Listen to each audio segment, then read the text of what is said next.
هلا والسلام عليكم أصحابتي جنالكي كحرنا أصحابتي سيتيين سو مفعنيدين وإذن سلام يا أصحابتي سلام قالية وديدين سو مرينيا ملك استعدوني ذي كجوكتين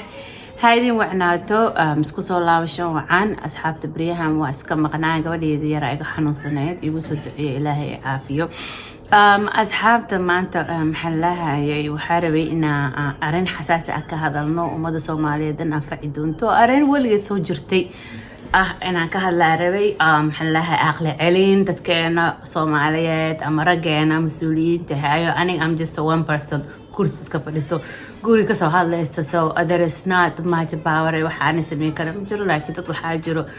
ummadda Soomaaliyeed rag Soomaaliyeed haday maqlaan maxaan lahaa ay u faa'iideynayso marka maxaan lahaa waxa ka codsan videogan inaad dhameystirtid wax ra'yi ah haysatidna commentiga ay ugu soo qortid insha Allah haddii channelka ku cusubtan waxaan ka codsanayaa subscribe inaa ii saartid like iyo share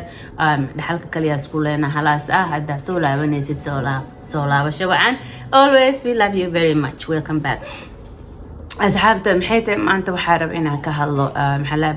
برنامجي مين ما أنت وحابة إنها كهالو ديباتوين كلا هي ستة أمد الصومالية إيو دلك نيبرز كنا إثيوبيا هات أمريكا هاتو محلها إيغانا محلها إنه جو فائدتين ما فهمت فائدوين فربنا إنه قبعان وده ماذا محلها نيبرز كنا أمد الصومالية سهدي لو في أد بيوجو فائدين أما دقالها هاتو أما infrastructure هاتو سيد وده ماذا ضلوا لسها هاتو محلها every time ناقصك يا محلها كينيا كلا هذا ما أنت 1999 أما 2000 ماشي جوكتو due to the محلها العكتة دقلقة وحيالها أبدا أمد Soomaaliyeed ee kasoo gasho waaye saas ay tahayna sharafku ma haysano respectku ma haysano calada maxallaha astaghfirullah Kenya last time ka tagay last year 2023 kaliya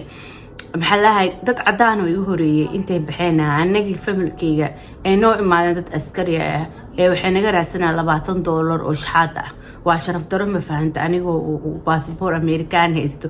inuu nin Kenyan ah just inuu ifahmo inaan qof Soomaali ahay ويمادو لعك إجراء سدوم فهمت وشرف دعوين سأسعد هنا always إسكت وحيالها يركب وحيالها وين وقفة إذا ومد الصومالية كبدا محلها أمها هاتو في سهات وطن كود مكاسوق ليس بحيسين أمها هاتو بودرين كبودر كود كبحيس سوق ليس لعك لقاقال لعجها سوق بدن أنا هذا وطن كنا دولة دين هذه سمين لهاد موجودة سوق لتي أيوة أنا بكفى إذا سنها وكل عجز سنها لعكت كسوق شو ليش Soomaaliyeed askarta mishaarkooda lagu kordhin lahaa wadooyinka lagu dhis lahaa caruurta iskuul free lagu furi lahaa maamooyinka hooyooyinka caruurta waxa loogu sameyn lahaa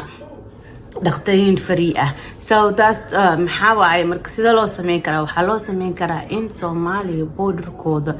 ay strong ka dhigto border infrastructure in loo sameeyo waay wadanka Soomaaliga محلها في سوين إن لو سمعوا Soomaaliya marka ka bixis ama soo galeys qofka arabta ah ina fiisa la imaadid waa unless national bond Soomaaliya aad ahayn ha passport Soomaaliya aad wadanin waa wadanka ina fiisa ku imaadaa ma fahantay maxallaha taas mid xigtana taas another video kaga hadlona waxyaalaha u fiicantay maxallaha fiisooyinka iyo dhaqaalooyinka taqliidka kale oo wadanka soo galay doono waxa aad ugu fiicantay maanta waxa ka hadli doona borderingka waay borderingka wuxuu u fiican yahay wuxuu sugayaa awoodda wuxuu sugayaa amniga wadanka محلها وطنك هدو بودرين أولهن محل فيديو يرى إذن دار دونا إذن تستون دا بودرينز important كوليه another borders ألو فيديو إذن هايا وعدين تسوق دونا one كهلا importance of borders إنت لعق ودمادك قشو سيدا borders كوده أولا سدان midna waxay idin doonaa wadooyinka isfahmi la sida maxallaha Kenya hadda Soomaaliya isfahansan laakiin sida Ethiopia Soomaaliya oo kale wadooyinkaas oo kale sida boorarooyinkooda ay u kala xirtaan ay u kala ilaasadaan video kala waa idin tusi doonaa maxallaha hadda waxay idin tusaa video ugu horeeyo a simplicity ahaan sida dadka wadan kasto uu borderkiisa u ilaalsado waxay idin tusaa America iyo Canada wala wadan oo isjecel oo walaala ah at the same time borders kooda si u kala ilaasadaan inta dakhli lacag gasho ila fiirsada The border between Canada and the US is pretty unique. It's the least guarded international border in the world. There's just a 20-foot gap of trees cut down called the slash that separates the two countries. Both Canada and the U.S. pay to keep 10 feet of land on either side of this gap clear. The International Boundary Commission manages this, with an annual budget of $1.4 million. That's about half a cent per taxpayer in the U.S. each year. Every 6 years, they cut back any trees or plants that grow in the 1908 ay samaysteen borderkan iska daa wax mardhow xataa 1908 ay samaysteen border Canada ay America kala xiraayo waa line dheer waxaa ku baxdo $1.4 million every year borderkaas kaamiro sida loogu xiro securitykiisa loo adkeeyo maxallaha lala socdo waxa ka soo galaayo waxa ka baxaayo waa cardi iska dheer iska daa anaga waxaanahay maxallaha wadamo yar borderka maxallaha Kenya iyo Ethiopia iyo Soomaaliya waa wax yar oo la manage gareyn karo borderka la manage gareenayo inta lacag ku baxda fiiri oo la ilaalinayo dad oo isjecel wali borderadooda isku dhagan ay yihiin bal fiiriya space. This border is super long, stretching for 5,525 miles from Maine to Alaska. The slash was first made to make it clear where the border is. The U.S. Customs and Border Protection Agency keeps an eye on what's happening along the border. In remote areas, they use solar-powered cameras that detect movement.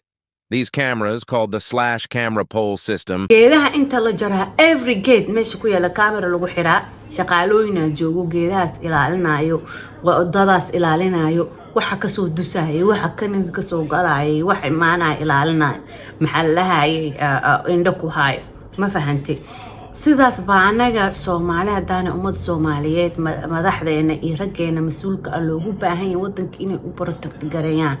another video ay tusaya marka anaga hadda Soomaaliya Ethiopia maxallaha heshiis sas naga ma dhaxeeyo hadda troopskooda iyo waxooda waan iska saareynaa Soomo maxaa the next step noo lagu baahan yahay aan video aan u keensaday The 5 most dangerous borders in the world.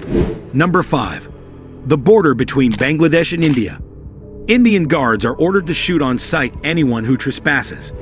Number 4. The Mexico-US border, which is one of the most traveled borders in the world. But that doesn't guarantee safety. The border is heavily guarded by the US patrol against illegal immigrants, drug traffickers, and criminals. 3. The Israel and Syria border. There have been several wars between the two countries, with each country gaining control of different pieces of land. The border has become a battle zone. Number 2. The Indian and Pakistan border. These two countries have spent decades fighting wars, and the war doesn't seem to stop. And the most dangerous border in the world is the border between North Korea and South Korea. Fighting between the two nations did not end with the end of the Korean War. Both sides of this border are heavily guarded by troops. kawaran waxaasoo wadamo ah borderkooda si u kala xirteen wadamada qaarkood xataa shoot to sight ay tahay xataa iska daa waa lagu dilayaa marka borderkaas soo karus gareysid marka waxaa loogu baahan yahay Soomaalida madaxda Soomaalida ama madaxtooyadeena inay wadankan oo maxallaha wadamadan dariskeena Ethiopia iyo Kenya borderadena aan ka dhisano sifaa ogaano waxyaalaha wadankeena soo galinayo iyo waxa ka soo baxaya xataa maxallaha waxa lagu shakisan wadankan Ethiopia inay create gareeyeen dadka Arsenalka marka sidee loogu ogaan karaa sidee lagu xukmin karaa waa inaan border security aan sameysana wadamadan aan ka dhisana darbiyo ilbaab leh ninka soo galayo borderkaas sharci ku soo galay baasaboorkooda laga jagareenayo sida sharciyeenta kale oo laga qaadayo taxiska dadkaas askarta meesha ilaalinayo maxallaha ganacsata qofkii ahna maxallaha ganacsigiisa ha keensado laakiin uu sharciyeysan yahay taxisa laga qaadaya dawladdan wax baa ka soo galaya security wadankan uu dhismiya wadamada maxallaha laga shakinayo in Soomaali security-gooda ee dhibaato u geynayso in la adkeeyo waa borderadooda xataa dhibaato kale ma la socdo waxyaalaha soo gala xataa city to city in loo sameeyo waa security border yar loo sameeyo gates laga galo hadda aniga maanta taa iska baxo state kale iskama gali karo checkpoint yaa yeelo baarayo waxa maxallaha wado waxaan soo galinayo ogaanayo ma fahantay حتى محلها ماشي عناني أنجو مركا international laws and standards كذا كومة الصومالية ما راح ذاني نلا سودانا في عن لا عقد دقلين والوسين كره هذه أرنتان الصومالي هذا أوكي أنا وحرمنا بورد ذاني كأنه borders أسمي سنو محلها نلا عابيو ولا ودم بدن أو محلها أي ودمنا هالمريء أديدون okay they making sense because every country has a secure border لمبرا إسوقلايو كوريا سوى عيسى مركز security of the borders of Somalia إن لا أتكي يعني جعلها especially the one محلها كينيا to Somalia and Somalia to Ethiopia إن شاء الله in the near محلها future in the near couple years أصحابتو هذه سلامية هلا سعيدة كتريا فيديو إنه سيدر هذا مربي هذا فيديو عن كل شيء وحكة فهمتي قبل إذا سوى